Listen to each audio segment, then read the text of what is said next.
Hello friends, कैसे हैं सभी लोग। मैं अभिषेक हाजिर हूँ आपके सामने जीव विज्ञान की श्रृंखला का नया टॉपिक लेकर। दोस्तों, इससे पहले मैंने पहले वीडियो में बात की थी कोशिका और उसके अंगों के बारे में, और आज उस टॉपिक का दूसरा पार्ट लेकर आपके सामने आया हूँ, जहाँ पे हम बात करेंगे केंद्रक के बारे में। ठीक है दोस्तों, केंद्रक को समझाने से पहले मैं थोड़ा सा पिछले वीडियो के लवक के बारे में बताना चाहता हूँ। उसमें थोड़ा प्रिंटिंग मिस्टेक हो गई थी, इसलिए उतना समझ में लोगों को नहीं आया था। मैं उसे ऐसे ही एक्सप्लेन कर देना चाहता हूँ कि लवक जो होता है केवल पादप कोशिका में पाया जाता है, और ये तीन तरह का होता है। एक होता है आवर्णी लवक, दूसरा होता है वर्णी लवक, तीसरा होता है हरित लवक। वर्णी लवक जो होता है वह कलरफुल होता है। मतलब कहने का तात्पर्य कि ये जो वर्णी लवक है ये पौधों में रंगों का निर्धारण करता है। जैसे फूल, बीज, फल, इन सब में रंग का निर्धारण वर्णी लवक के द्वारा किया जाता है। तो वहीं जो अवर्णी लवक होता है वह जड़ों में पाया जाता है, ताकि पत्तियों द्वारा बनाए गए भोजन को संरक्षित कर सके और समय समय पर जड़ों को प्रोवाइड कर सके। इसके बाद दोस्तों हरित लवक आता है। हरित लवक हरे रंग का होता है, जो कि पत्तियों में उपस्थित होता है, और इसी की उपस्थिति से पत्तियां भोजन का निर्माण करती हैं। ठीक है दोस्तों, तो ये तो बात थी पिछले वीडियो के लवक की। अब दोस्तों आज के वीडियो में मैं बात करने जा रहा हूँ कोशिका का सबसे महत्वपूर्ण अंग केंद्रक के बारे में। दोस्तों डायग्राम में आपको दिखाई दे रहा होगा, ये कोशिका का सबसे मध्य में उपस्थित केंद्रक है। और ये जो केंद्रक होता है इसकी यदि बात की जाए तो दोस्तों देखिएगा, केंद्रक की खोज की थी रॉबर्ट ब्राउन नाम के वैज्ञानिक ने। ठीक है दोस्तों, और यह कोशिका का सबसे महत्वपूर्ण अंग होता है। तो ये दो चीजें आपको याद रखनी, क्योंकि अगर केंद्रक है उसे हम यूकैरियोटिक कोशिका कहेंगे। मैंने आपको पहले ही बताया था कि यदि केंद्रक उपस्थित है तो वह यूकैरियोटिक कोशिका है, और कोशिका विभाजन में सबसे महत्वपूर्ण भूमिका इस केंद्रक की होती है। यही विभाजित होता है, नई संतति कोशिका का निर्माण करता है। जो मेरा तीसरा वीडियो आएगा उसमें मैं कोशिका विभाजन के बारे में ही चर्चा करूंगा। ठीक है दोस्तों, आइए देखते हैं। इसमें देखिएगा दोस्तों, ये कोशिका के अंदर जो आपको ये संरचना दिखाई दे रही है इसे ही केंद्रक कहा जाता है।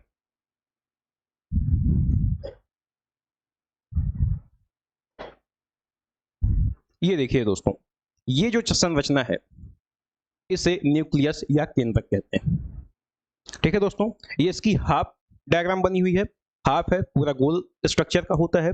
और इसके अंदर देखिएगा दोस्तों, ये जो आपको धागे जैसे दिखाई दे रहे हैं इन्हें कहा जाता है गुणसूत्र या क्रोमोसोम।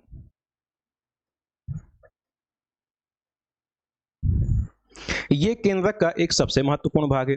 इससे भी पहले दोस्तों जानिए, केंद्रक के अंदर पाए जाने वाले लिक्विड को केंद्रक द्रव्य कहा जाता है। जैसे मैंने बताया था कोशिका के अंदर पाए जाने वाला लिक्विड कोशिका द्रव्य, वैसे ही केंद्रक के अंदर पाए जाने वाला लिक्विड केंद्रक द्रव्य कहलाता है। ठीक है दोस्तों, अब आइए आगे चलते हैं और आपको बताते हैं केंद्रक के कितने भाग उपस्थित हैं।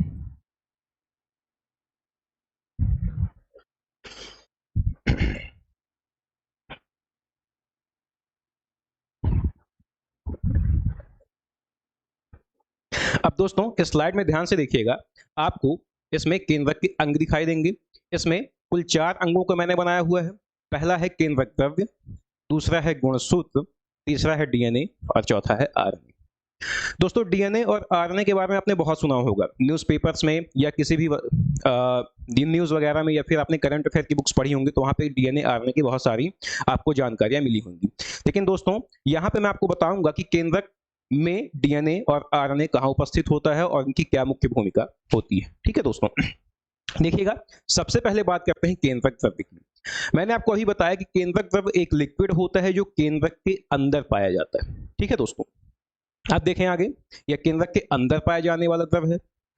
इस द्रव में गुणसूत्र, डीएनए और आरएनए पाए जाते हैं। इसके बाद देखिएगा, अब बात करते हैं गुणसूत्र की। दोस्तों गुणसूत्र में ध्यान से देखिएगा, यह केंद्रक द्रव में पाया जाने वाला धागेनुमा संरचना, यह क्रोमेटिन से मिलकर बना होता है। अभी मैं आपको डायग्राम दिखाऊंगा तो क्लियर हो जाएगा कि क्रोमोसोम दिखाई कैसे देते हैं। मैं आपको 3D डायग्राम से समझाऊंगा कि क्रोमोसोम कैसे होते हैं और ये शरीर में जोड़ों में पाए जाते हैं, इनका क्या काम होता है। ठीक है दोस्तों, देखिए यह क्रोमेटिन से मिलकर बना होता है।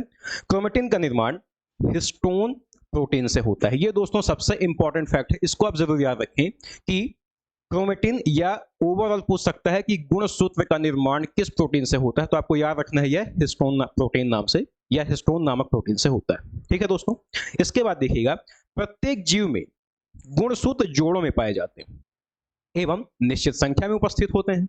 तो याद रखिएगा जितने भी जीव हैं इन सभी में क्रोमोसोम सदैव जोड़े में या पेयर में पाए जाते हैं, अकेला सिंगल क्रोमोसोम उपस्थित नहीं होता। ठीक है दोस्तों, अब यदि बात की जाए इंसान में, मानव में इनकी संख्या कितनी होती है, तो 24 जोड़ी मानव में ये पाए जाते हैं।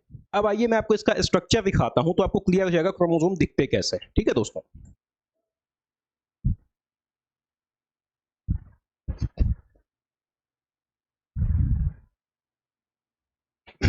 दोस्तों ध्यान से देखिएगा इस डायग्राम को, आपको क्लियर समझ में आएगा कि क्रोमोसोम क्या होते हैं। देखिए आपको जो ये आकृति दिखाई दे रही है, इस आकृति को ही कहा जाता है क्रोमोसोम। ठीक है दोस्तों, जो कि हिस्टोन प्रोटीन से बना होता है और इसी क्रोमोसोम में आपको अंदर दिखाई दे रहा होगा ये जो आपको धागे जैसी संरचना दिखाई दे रही है, यही कहलाती है डीएनए और इसी डीएनए से संश्लेषण होता है आरएनए का। मतलब हम ये कह सकते हैं कि क्रोमोसोम में ही डीएनए और आरएनए उपस्थित होते हैं। लेकिन दोस्तों यहां पे बात करते हैं गुणसूत्र। देखिए इसका एक जोड़ा आपको दिखाई दे रहा होगा, इसको अगर मैं दो भागों में बांटूं तो इसका एक जोड़ा ये भाग है और दूसरा जोड़ा ये भाग है, और यही दोनों जोड़े मिलकर एक जोड़ी गुणसूत्र का निर्माण करते हैं। अब जहां पे ये दोनों आपस में जुड़े हुए होते हैं, कनेक्टेड होते हैं, इसे कहा जाता है क्रोमैटिड।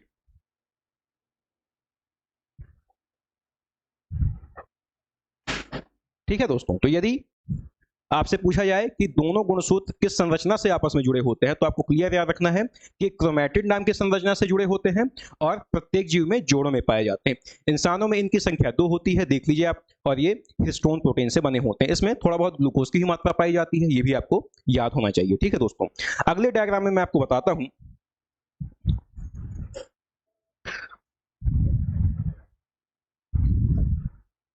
ये देखिए दोस्तों, इस डायग्राम में आपको ये क्लियर होगा कि क्रोमोसोम की आंतरिक संरचना क्या है। देखिए अगर आप क्रोमोसोम को फैला दें, क्रोमोसोम को तोड़ते जाएं, उसको फैलाते जाएं, तो आपको डीएनए प्राप्त हो जाएगा, और यदि डीएनए को फैलाते चले जाएंगे तो आपको आरएनए प्राप्त हो जाएगा। इस संरचना में आपको क्लियर दिखाई दे रहा होगा कि इसके अंदर द्विकुंडलित संरचना आरएनए और डीएनए जैसे आपको दिखाई दे रही है। ये जो सर्पिलाकार संरचना आपको दिखाई दे रही है, डबल हेलिक्स मॉडल, यही आपका कहलाता है डीएनए। ठीक है दोस्तों, अर्थात डीएनए की सर्वाधिक मात्रा क्रोमोसोम के अंदर पाई जाती है या केंद्रक में पाई जाती है। एग्जाम्स में ओवरऑल पूछता है कि डीएनए की सर्वाधिक मात्रा कहां पे पाई जाती है, तो केंद्रक में पाई जाएगी। इसके अलावा यदि केंद्रक के अलावा कहां पे पाई जाएगी तो भी आपको याद रखना है कि कोशिका के माइटोकॉन्ड्रिया में भी डीएनए की मात्रा पाई जाती है। तो ये दोनों क्वेश्चन यहां से बन सकते हैं, दोनों को आपको याद रखना है। ठीक है दोस्तों, अब देखिए इस डायग्राम में आपको क्लियर होगा कि इसका मैंने 3D मॉडल इसीलिए लाया ताकि आपको क्लियर समझ में आ सके कि क्रोमोसोम कैसे होते हैं। इसमें आपको क्लियर समझ में आ रहा होगा, इसका एक स्क्रीनशॉट लीजिए फिर आगे चलते हैं। दोस्तों जो भी मैं यहाँ पे आपको डायग्राम्स और जो भी लिखा हुआ दिखाता हूँ, इसका आप स्क्रीनशॉट ले लिया किसी स्लाइड के, और ये आपको एग्जाम्स में काम आएगा। इससे आप नोट्स भी बना सकते हैं। इसीलिए मैं वीडियो थोड़ा लेट लाता हूँ ताकि एक बेहतर आपको नोट्स की तरह प्रोवाइड करवा सकूँ। इसको आप स्क्रीनशॉट लेकर बाद में नोट्स भी बना सकते हैं। ठीक है दोस्तों, अब आइए चलते हैं आगे। अब ध्यान से देखिएगा दोस्तों,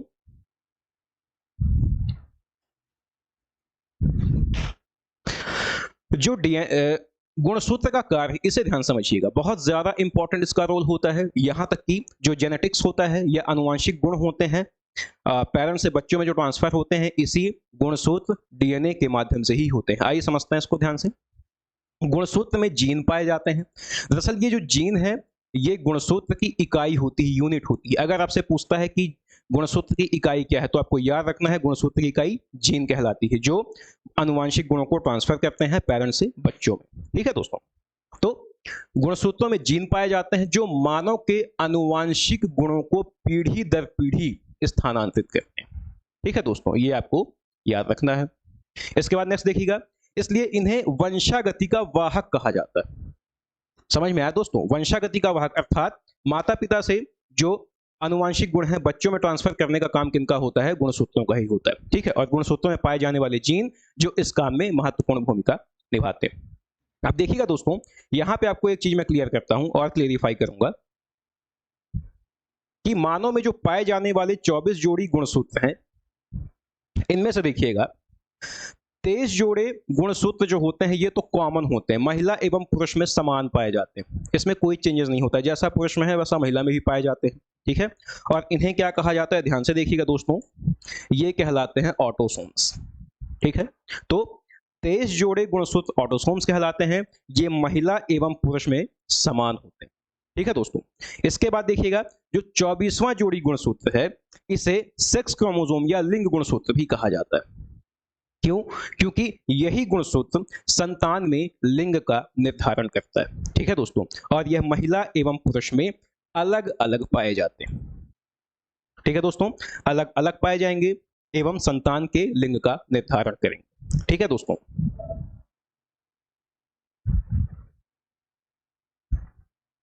देखिएगा ध्यान से, महिला में लिंग गुणसूत्र X और X पाए जाते हैं, जबकि पुरुष में गुणसूत्र X और Y पाए जाते हैं।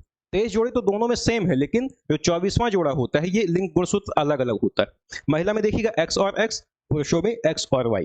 ठीक है दोस्तों, अब देखिएगा अगर महिला का X गुणसूत्र और पुरुष का X गुणसूत्र मिलेगा तो संतान होगी लड़की, ये एकदम निश्चित बात है। ठीक है, और यदि महिला का X गुणसूत्र और पुरुष का Y गुणसूत्र मिलेगा तो संतान होगा लड़का।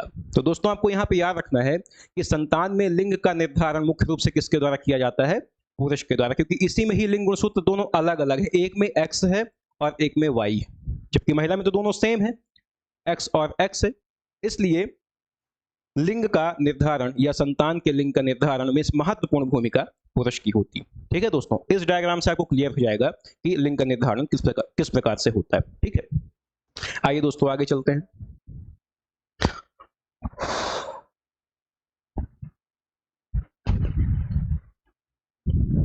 दोस्तों अब मैं बात करने जा रहा हूं डीएनए की। डीएनए का पूरा नाम है डीऑक्सी राइबोन्यूक्लिक एसिड। ठीक है, डीएनए, डीऑक्सी राइबोन्यूक्लिक एसिड। ठीक है, इस 3D डायग्राम में आपको क्लियर समझ में आएगा कि डीएनए की संरचना कैसे होती है। ये जो आपको डायग्राम दिखाई दे रहा है इसे द्विकुंडलित मॉडल कहा जाता है, डीएनए का द्विकुंडलित मॉडल। ध्यान से देखिएगा, इसमें आपको डबल हेलिक्स कुछ इस प्रकार से ऐसे आपको मॉडल दिखाई देगा, ये कहलाता है डीएनए का डबल हेलिक्स मॉडल। इसको मैंने 3D प्रिंट आउट में निकाला है या 3D ग्राफ में आपको दिखाया है, इसलिए ये थोड़ा सा आपको तिरछा समझ में आ रहा है, बाकी इसकी डिजाइन कुछ इसी तरह जैसे मैंने आपको बनाया हुआ है। ठीक है दोस्तों, अभी एक और डायग्राम है, उसमें आपको डीएनए और आरएनए दोनों में मैं कंपैरिजन करवा दूंगा कि दोनों में डिफरेंसेस क्या होते हैं। ठीक है दोस्तों, आइए देखते हैं। ये है डीएनए, आइए इसके बारे में थोड़ा इंफॉर्मेशन लेते हैं।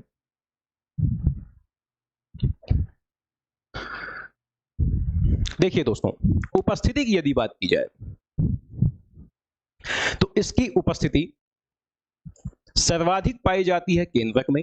इसके अलावा इसकी कुछ मात्रा कहां पे उपस्थित होती है, माइटोकॉन्ड्रिया में उपस्थित होती है। कोशिका वाले चैप्टर में आप देखेंगे तो वहां पे आपको दिखाई देगा माइटोकॉन्ड्रिया, उसके बारे में मैंने वहां पे समझाया है।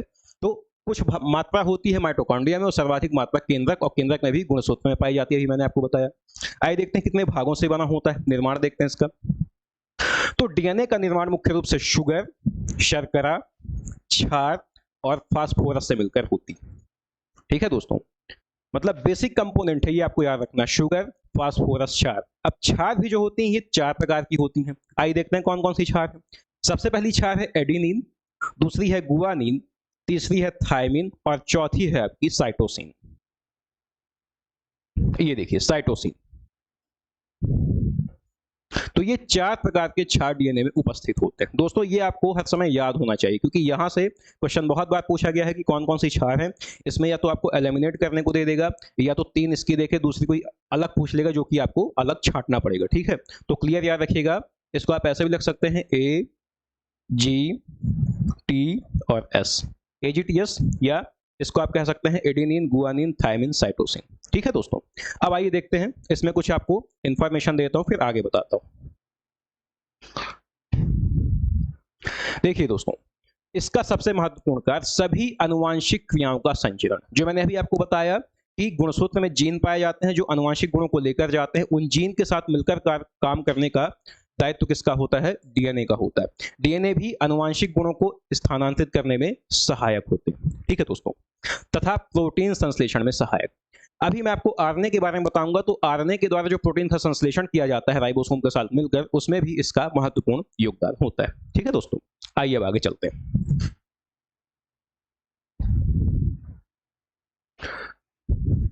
दोस्तों यहाँ पे दो विशेष बातें आपको याद रखनी है। पहली तो ये डॉक्टर हरगोविंद खुराना के बारे में। अब आप कहेंगे इनकी क्या खास बात है, आइए देखते हैं।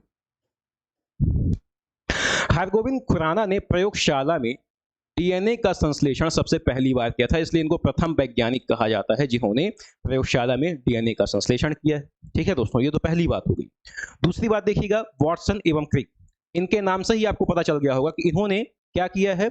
इन्होंने डीएनए का द्विकुंडलित मॉडल प्रस्तुत किया, जो अभी मैंने आपको बनाया था ना, ये डबल हेलिक्स मॉडल। ये जो डिजाइन बनी हुई है, इस डिजाइन को बनाने का श्रेय वाटसन और क्रिक को दिया गया है। 1953 में इन्होंने इसका मॉडल प्रस्तुत किया था, जिन्हें आगे चलकर 1960-70 के दशक में, आई थिंक 1962 में नोबेल अवार्ड भी दिया गया, ठीक है दोस्तों। तो इन दोनों के बारे में आपको विशेष तौर पे याद रखना होगा, ठीक दोस्तों। आइए आगे चलते हैं।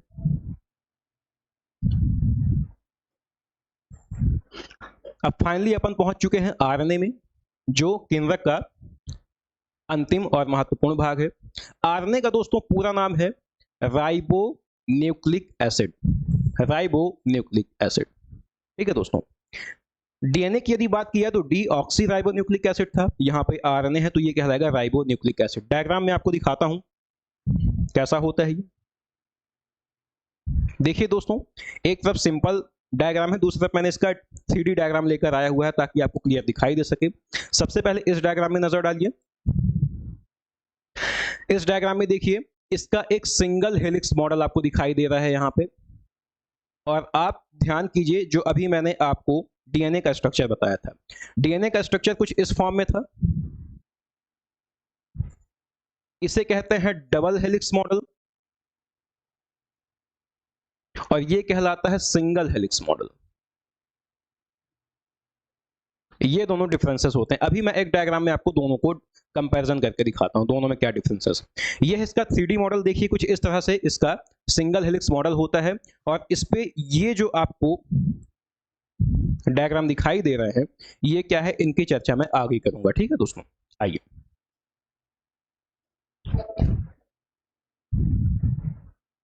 ये देखिए दोस्तों, अगला डायग्राम डीएनए और आरएनए का ही है। आइए समझते हैं इनको ध्यान से। ये है आरएनए और ये है डीएनए। दोस्तों आप ध्यान से देखिएगा, इसमें आपको दो कुंडलियां, इसमें आपको सिंगल कुंडली, सिंगल हेलिक्स दिखाई देगा। और इनमें आपको ये जो बॉन्डिंग दिखाई दे रही है, ये दरअसल बॉन्डिंग नहीं है, ये इसमें जुड़े हुए क्षार, ठीक है। जैसे मैं डीएनए की बात करूं तो मैंने अभी आपको बताया कि इसमें 4 प्रकार के क्षार पाए जाते हैं, adenine, guanine, adenine, guanine, thymine और साइटोसिन। या तो सी से या तो एस से, जिससे आप लिखना चाहें लिख सकते हैं, ठीक है। अब जो ये आपको बॉन्ड दिखाई दे रहे हैं, ये दरअसल क्षार हैं जो आपस में जुड़े हुए हैं, ठीक है। ये देखिए यहां पे। अब हमेशा याद रखिएगा कि अगर एडेनिन क्षार है तो ये हमेशा जुड़ा होगा थायमिन से। गुआनिन क्षार जो होता है हमेशा जुड़ा होता है साइटोसिन से, ठीक है। इसको आप ऐसे भी याद रख सकते हैं, एडेनिन जुड़ा है थायमिन से, गुआनिन जुड़ा है साइटोसिन से, ठीक है। ये ट्रिक आपको याद रखने में आसान बनाएगी, ठीक है। आइए देखते हैं, मैं एक बार फिर से आपको रिपीट करता हूं। एडेनिन हमेशा जुड़ता है थायमिन से, गुआनिन हमेशा जुड़कर बॉन्ड बनाता है साइटोसिन से। इस तरह यहां पे देखिएगा, ये है एडेनिन, ये है थायमिन, ये है गुआनिन और ये है साइटोसिन। ध्यान से देखिए, एडेनिन थायमिन से जुड़ा है, गुआनिन साइटोसिन से जुड़ा हुआ है, ठीक है दोस्तों। अब आते हैं आरएनए की ओर। आरएनए में दोस्तों आपको याद रखना है कि आरएनए में भी 4 प्रकार की क्षार पाई जाती है, लेकिन इन चारों में से 3 तो कॉमन होती है, लेकिन एक क्षार अलग होता है। वह क्षार कौन सा है, आइए देखते हैं। सबसे पहले तो इसमें भी सेम एडेनिन पाया जाता है। इसके बाद दूसरा गुआनिन सेम होता है। इसके बाद थायमिन के स्थान पर इसमें यूरेसिल पाया जाता है, इसे कहते हैं यूरेसिल। बस दोस्तों ये आपको इसमें याद रखना होगा। और एस का मतलब साइटोसिन। ठीक है दोस्तों, तो इसमें एडेनिन, गुआनिन, थायमिन, साइटोसिन, यहां पे एडेनिन, गुआनिन, यूरेसिल और साइटोसिन। अब इसका भी जो बॉन्डिंग है वो भी सेम है। देखिएगा, एडेनिन जुड़ा होगा यूरेसिल से, गुआनिन जुड़ा होगा साइटोसिन से। देखिए यहां पे, जैसे यहां पे कहा जाए ये है एडेनिन, ये कनेक्ट होगा यूरेसिल से, अगला है गुआनिन जो कनेक्टेड होगा साइटोसिन। ठीक है दोस्तों, तो मॉडल भले सिंगल हेलिक्स है लेकिन इसमें भी क्षार के माध्यम से बॉन्डिंग बनाई जाती है। ठीक है दोनों दोस्तों, तो इस डायग्राम में आपको डीएनए और आरएनए में डिफरेंसेस, अंतर समझ में आ गए होंगे ऐसा उम्मीद करता हूं। अब आइए चलते हैं आरएनए की इंफॉर्मेशन देखते हैं।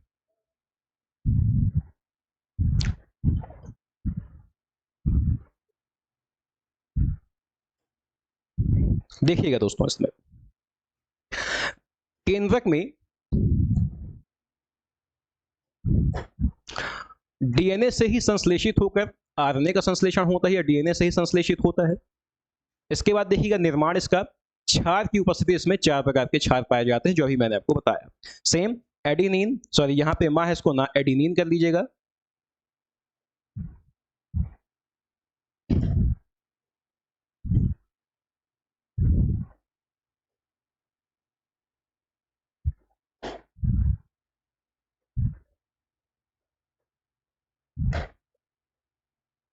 एडेनिन, गुआनिन, यूरेसिल और साइटोसिन। बस दोस्तों यहां पे याद रखना है, ये यूरेसिल आरएनए में है।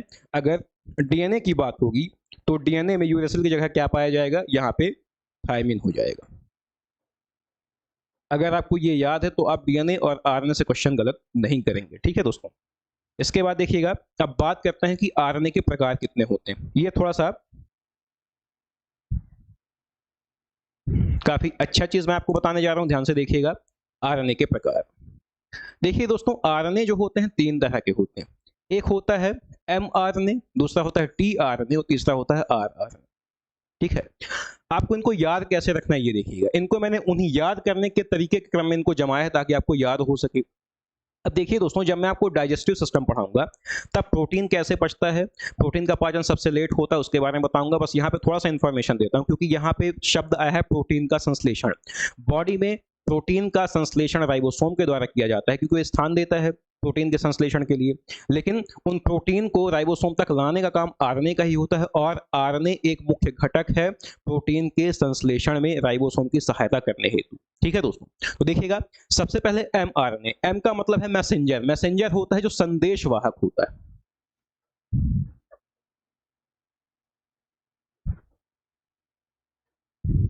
अर्थात जब शरीर में अमीनो अम्ल पहुंच जाते हैं तो इसकी जानकारी एमआरएनए के द्वारा दी जाती है। मैसेंजर आरएनए ये बताता है कि शरीर में अमीनो अम्ल आ चुके हैं। इसके बाद दोस्तों, जब अमीनो अम्ल आ चुके होते हैं तो टीआरएनए, जिसका पूरा नाम होता है ट्रांसफर आरएनए, ये उन अमीनो अम्लों का स्थानांतरण करने का काम करेगा। वो सारे अमीनो अम्ल को राइबोसोम तक पहुंचाने का काम करेगा। और इसके बाद जो आरआरएनए है, जिसे राइबोसोनल आरएनए कहा जाता है, यहाँ पे इसका फुल फॉर्म है राइबोसोनल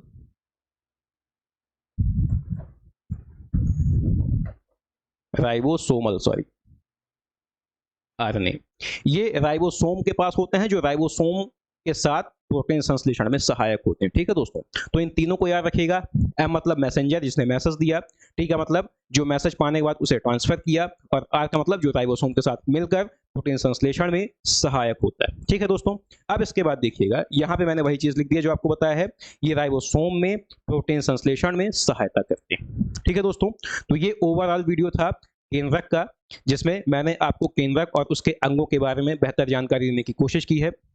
अगर इसमें आपको कोई डाउट होता है, कोई चीज़ समझ में नहीं आती है, तो आप कमेंट कीजिएगा। कमेंट के माध्यम से मैं उन्हें देखकर आपको उन सारी समस्याओं के हल देने में कोशिश करूंगा, सहायता करूंगा। और इसके बाद नेक्स्ट वीडियो में मिलेंगे जहां पे हम जानेंगे कि कोशिका विभाजन क्या है और कैसे होता है और इसमें कौन कौन से प्रकार होते हैं। ठीक है दोस्तों, उम्मीद करता हूं वीडियो आपको पसंद आया होगा। धन्यवाद, थैंक यू।